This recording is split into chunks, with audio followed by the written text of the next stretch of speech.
thank you all for coming to the webinar this afternoon on getting more with phones and tablets and combining them with assistive technology. We're going to be looking at a few different products this afternoon. We are going to be specifically focused on the hardware side of things. We won't be looking at, say, features with VoiceOver and features with Zoom and Braille back and TalkBack as much as we are looking at some of the hardware side of things and ways to make tablets work more effectively for you in the classroom. Because as we all know, mobile devices, whether they be Apple devices, iPhones, iPads, Android devices, to a lesser extent, Surfaces, you name it, tablets are and have been in our classroom and are coming to our classrooms in greater and greater numbers. So we have an obligation to try to figure out how to utilize the resources that are available on tablets as efficiently as possible so that our students can, when possible, use mainstream technologies. And we offer a number of assistive technology products that will make that a lot easier to happen. Mobile devices, by default, all have some accessibility features built into them. We're all familiar with VoiceOver, probably with Apple devices, and there'll be a major update in the Apple operating system release tomorrow, and we'll get a couple of different voices in VoiceOver. You have TalkBack and BrailleBack. You have Zoom. You have mobile speak options for Android devices.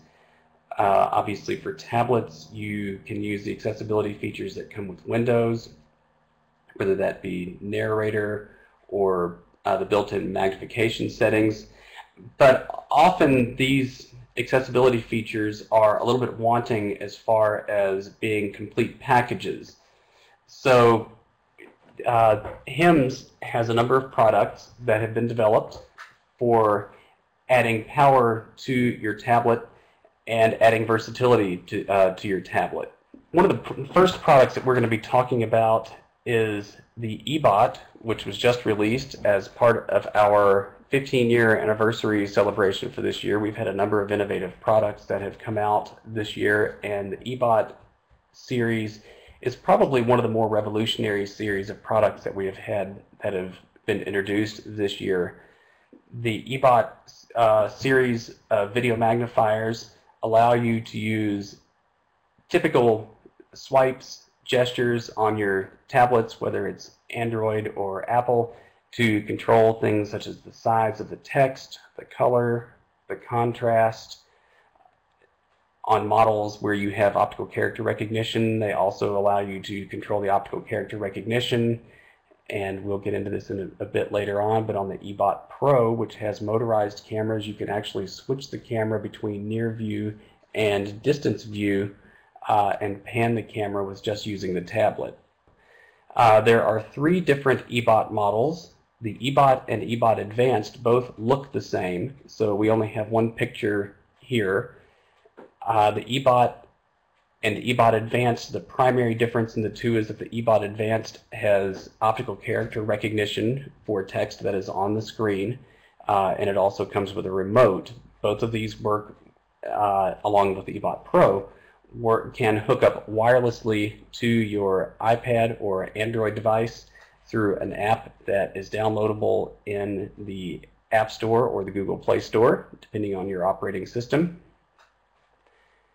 And that app will put the image from the eBot video magnifier onto the tablet. And again, the eBot and eBot Advanced, you would have to manually move the camera, but the eBot Pro, you are actually able to control the movement of the camera, whether it's switching from near view to distance view to scanning across an area or moving across a page. All of that can be done from your tablet. Now, you can also hook up eBot to other devices, your Mac, your PC, or a monitor, but since tablets are becoming more and more prevalent in our classrooms, we're focusing on the tablet abilities here today. Video magnifiers used to come with screens that were attached, or you had to use lots of wires to plug them in to computers, or you had to have special cables, special connectors. It was sort of like solving a giant puzzle. You had to make all the pieces fit into place, and then you had to hope and pray that it worked. And that's really no longer the case. With eBot, all the 3 models of eBot, we have a wireless connection to your tablet, and so you can use any tablet that you want, any size that you want, and we're connecting by Wi-Fi.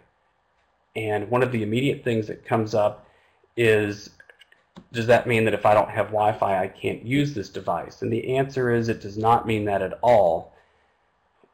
eBot has its own dedicated Wi-Fi network built in, so it's got a self-broadcasting network, and that's the network that you're connecting your tablet to, your Apple or Android tablet. The Surface at the moment, you do have to physically plug in, but it will not stay that way. So you could use our wireless network anywhere that you've got eBot and your tablet. I used to always say in demonstrations that you could use this on the moon, until someone pointed out to me that if we sent someone to the moon at this point, we would also probably send them with a Wi-Fi network, and so that rendered that point sort of useless. So we'll have to pretend that they didn't send a Wi-Fi network to the moon. But you could use it whether they did or didn't. It is a built-in Wi-Fi network that you simply connect your tablet to. The Wi-Fi hotspot just shows up as the eBot and your serial number, so it's really easy to know if you are hooking up to the right network. That also means that if you have multiple eBots in a classroom setting, that you could have, they could be sitting right next to each other, and it would not make any difference as far as the usability of eBots. And even if you're using the remote that comes with the eBot Advanced or the eBot Pro, the remotes have multiple channels, so you'd still even be able to use the remotes with the eBots sitting next to each other. So you can have as many eBots as you want in a given area, and you would be able to use those eBots. And because they're all tuned in, the tablets are tuned into different Wi-Fi networks, none of the tablets are going to get images from the wrong eBot, which is a good thing. As I was saying earlier, you can use just basic tablet gesture controls. You can, the easiest, the one that I always remember without any second thought is to make the text bigger. I just spread my fingers out. To make the text smaller, I spread my fingers in. I can do swipes to change my colors, to change my contrast. I can zoom in if I'm looking at something like a whiteboard or a smartboard from the back of the room. Something that someone asked me recently that would also be possible to do is if you wanted to have the eBot, this would work particularly well with the eBot Pro, since it's got motorized cameras and you could control the camera movement from the iPad. If you wanted to put the eBot closer to the front and you wanted to sit closer to the back and view the images from a whiteboard or a smartboard with the camera being a little closer up, that would also be possible because your wireless network is going to work for it. Obviously, it depends on where you are and all kinds of different factors, but it's going to work for at least about 100 feet around you. So you'd be able to be in the back of the room and still be able to control that camera on the eBot Pro. And so if you wanted the eBot Pro to be sitting closer to the front, so you didn't have to zoom in over so many people's heads, you would be able to do that as well. So that's a little bit about our eBot in conjunction with tablets. Keep in mind that this is working on your Apple platform, your Android platform. This is also compatible with your Surfaces, so it's working on your Windows-based tablets, and now you're seeing a lot of other tablets Windows-based. You've got some really cool Dells that are out there and a number of other choices, so you have a wide array of tablets that you can choose from. One thing to note here is this does not work on your smartphone. eBot does not work in conjunction with your iPhone, and the reason for that is that you would only be getting a couple of letters per screen anyway, and so the judgment was made to go ahead and focus on the tablet side of things. So if you try to connect an eBot to your smartphone, it's not going to go quite as you want, so stick to a real screen that's big enough for you to use anyway. However, that is not the case when it comes down to tablets and Braille. For the rest of this discussion, we will be talking about phones, tablets, sort of as the same device in working with Braille displays or note-taking devices. I'm preaching to the choir here, but it goes without saying that reading with Braille is an active process.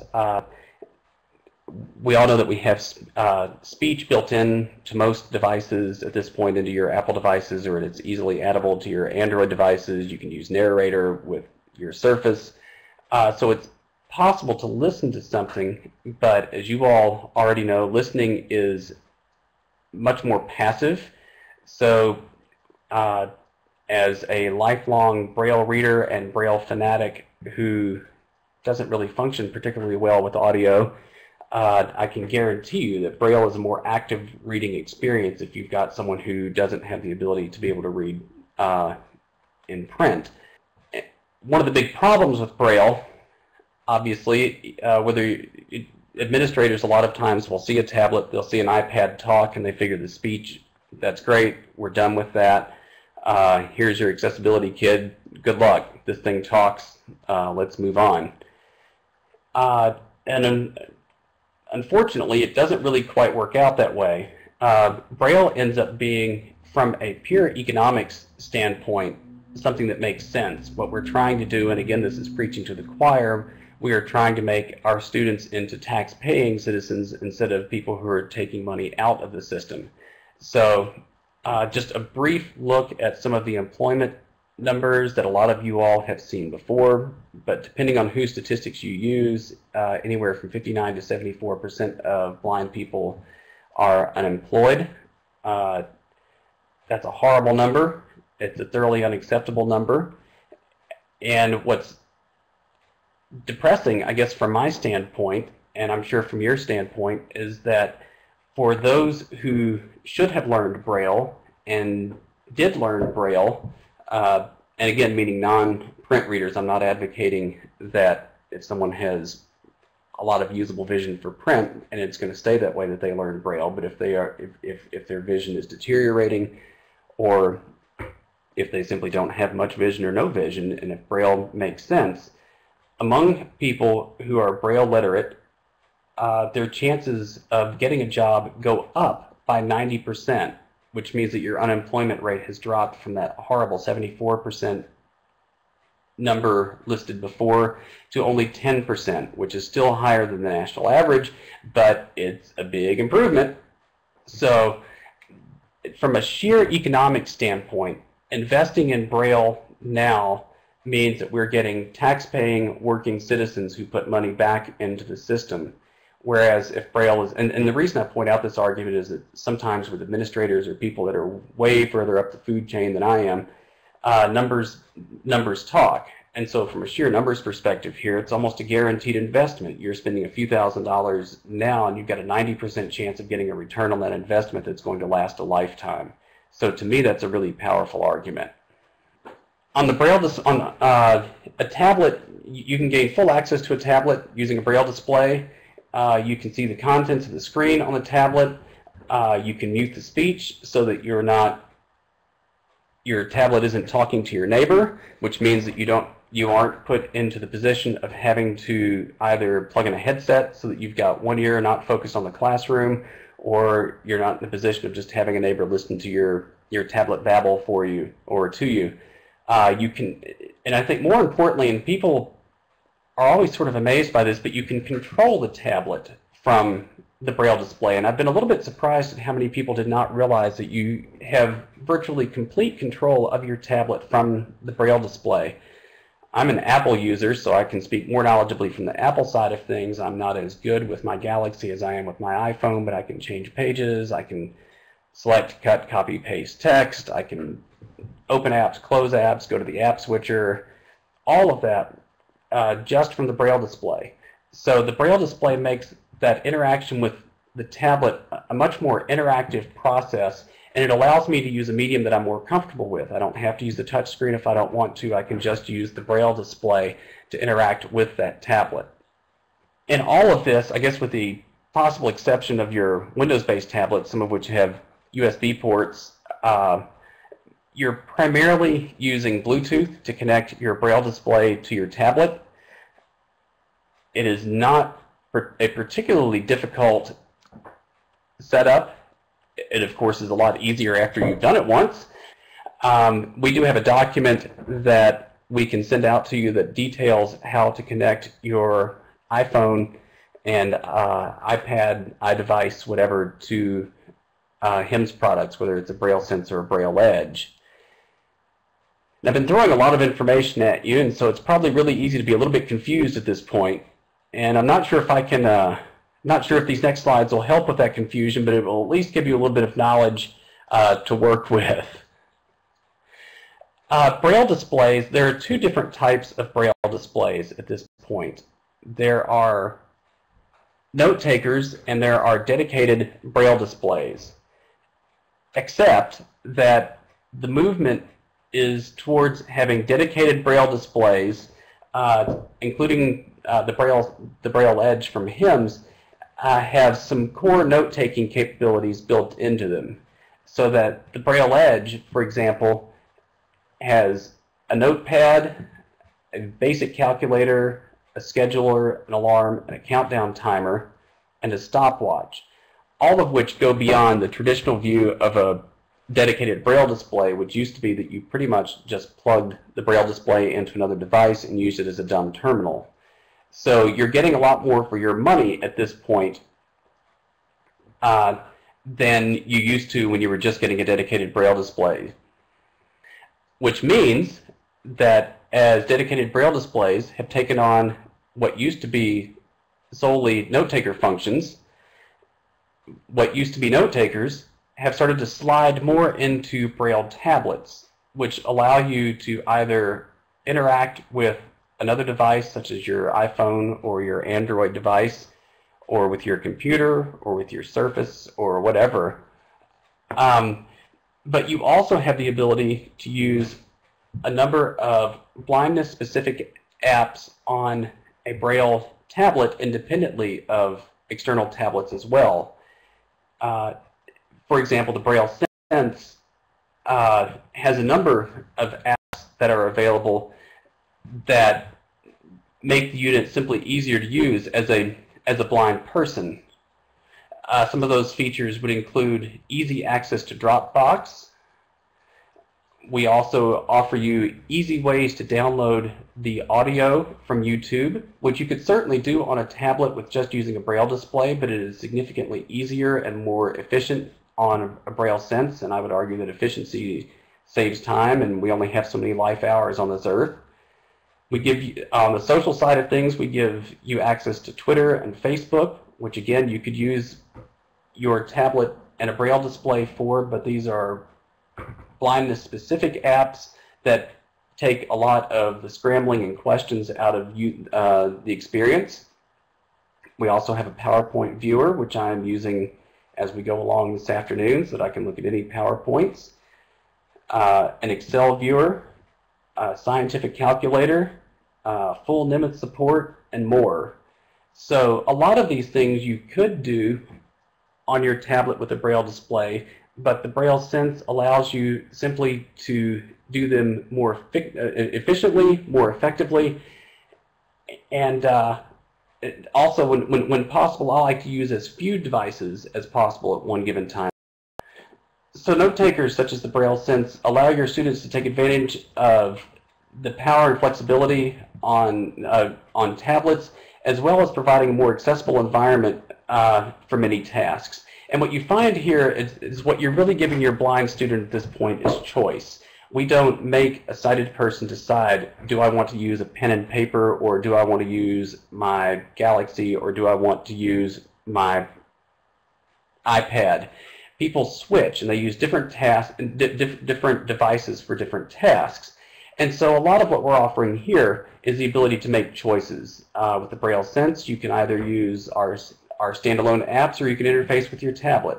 With the Braille Edge, you can either interface with its limited note-taking capabilities, or you could just use a word processor on the tablet along with all the other functions that you're using with your tablet. We also offer a terminal clipboard feature on both the Braille Sense and the Braille Edge that allow for text to be written on the note taker or Braille display side and then sent as one package to the tablet. As many of you know, Translation can sometimes be an issue when you are writing on a Braille keyboard and using a tablet, and the terminal clipboard helps take care of that. It also allows for some cutting and pasting in between the note-taker side of things and the tablet side of things. I have been babbling for a while now, so I would love to go ahead and open this up for questions. I would also like to remind you again that we have our webinar in October coming up on eBot in the home. So at this point, I'm going to hang out, and we're going to see if we have any questions that come in. Again, I cannot encourage you enough that if you have ideas for future webinars or suggestions on how we can make these webinars, such as the one that you've been attending, more useful, please let us know. You can send your suggestions to webinars at HIMSS-INC.com. And we've got a couple folks who have started typing questions. They haven't come completely across the screen yet. So while we wait for those to come across the screen, make sure to be on the lookout for us. We're going to be at a number of state AERs in the fall. We're also going to be at events such as GVest in Georgia, and we're going to be at PATAN, which is the series of exhibits across the state of Pennsylvania. We are all over the place. So be on the lookout for us in the fall, and we'll see you then. And here we have our first question. Greg asked if multiple devices can be connected to an eBot via one hotspot, so that you'd have multiple students be able to view the image off of the same item at the same time. That is something we've had a lot of requests for. The immediate answer is no. Here's the problem that we're wrestling with for that.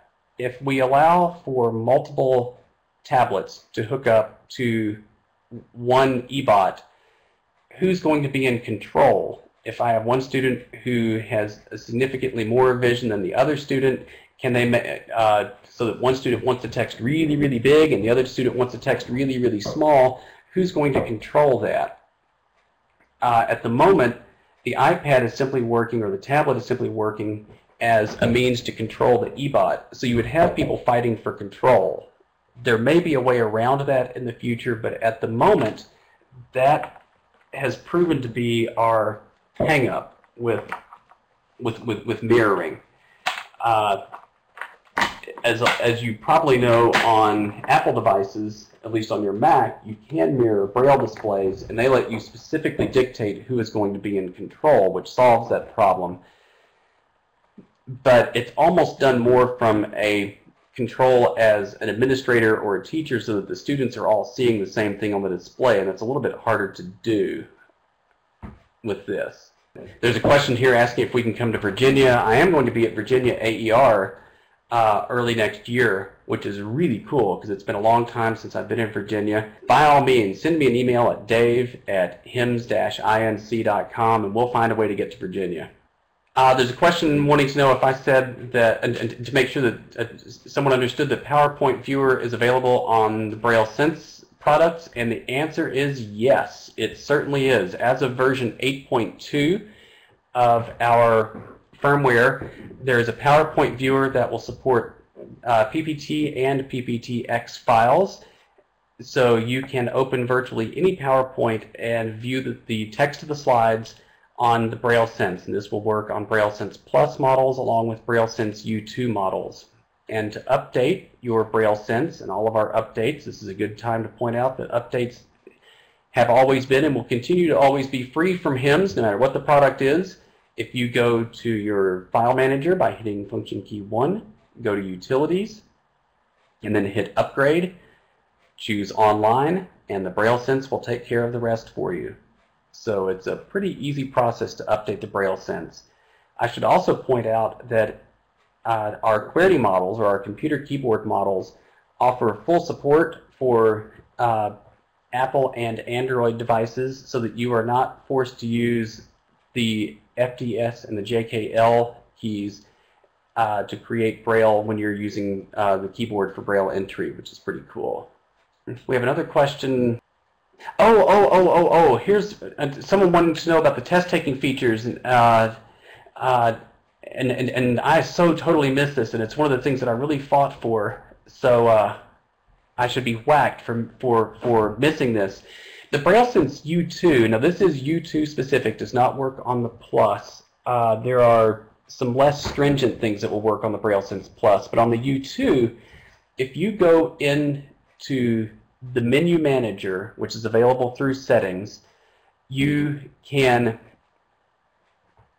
lock out various features on the BrailleSense.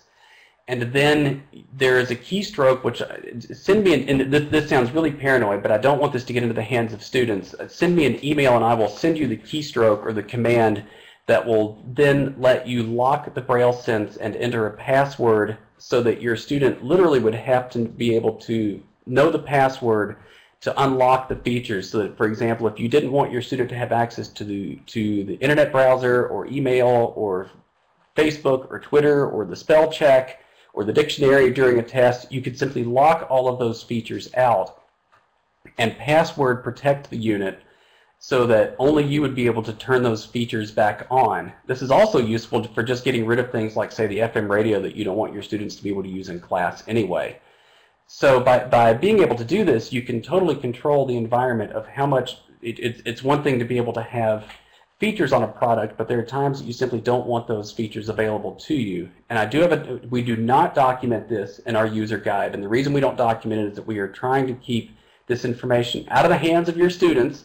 So if you send me an email, I will send you a document that will explain all of this. And my email address is Dave, D-A-V-E, at hims-inc.com.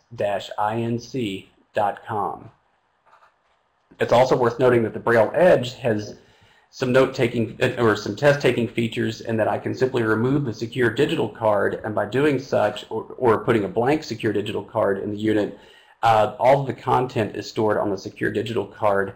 Thus, if the card that folks are used to having in there isn't the one that's in there, then you can control the information that's available to your student on the Braille Edge as well. Christy is writing and said it also helps parents to have a bit of parental control. Absolutely. Send me an email and I will be more than happy to send this information to you. It is really very cool. It also allows you to have a very basic unit with only a couple of things on the menu, and then as the person becomes comfortable with the operating system, to add more and more features to the device. This is a good time to remind you again that we have our webinar coming up on the first Tuesday in October on eBot and the home. So we sure hope to have you there as well. And some of you who've been here from the beginning are tired of hearing this, but I would love to have your suggestions for ways that we can make these webinars more useful to you. Please send your suggestions to webinars, W-E-B-I-N-A-R-S, at hims-inc.com. Let's see. Ooh, do we have one more question? I guess I should also work in here the HIMSS phone number, 888-520-4467. And I'd like to remind you again that this is our 15-year anniversary. We've been doing a number of 15-year anniversary events around the country. If you come to see a presentation that I'm doing in person at any of the AERs or at any of the shows that we're at in the fall, I usually carry some $15 Starbucks gift cards that I randomly hand out as a blatant bribe to get you to be there. The question was, do we offer continuing education credits for webinars? We don't at the moment. That is something that we do have underway. We are also looking at offering continuing education credits for workshops that we do in person. Please keep us on our toes about continuing education credits for webinars. We do have an ACVREP application that we have filled out and ready to go. So we will hopefully get that taken care of. We are still relatively new to the webinar business, and so we're trying to fill things in as we can. Thank you all very much. Take care. We look forward to seeing you in October. James McCarthy, the president of HIMSS, will be your webinar host for October. We have lots of other exciting webinars as we get closer to the end of the year. Thank you all very much. I hope your academic year is off to a fabulous start, and I will see you next time, or I guess actually in November, for another webinar. So thank you guys very much and have a great day.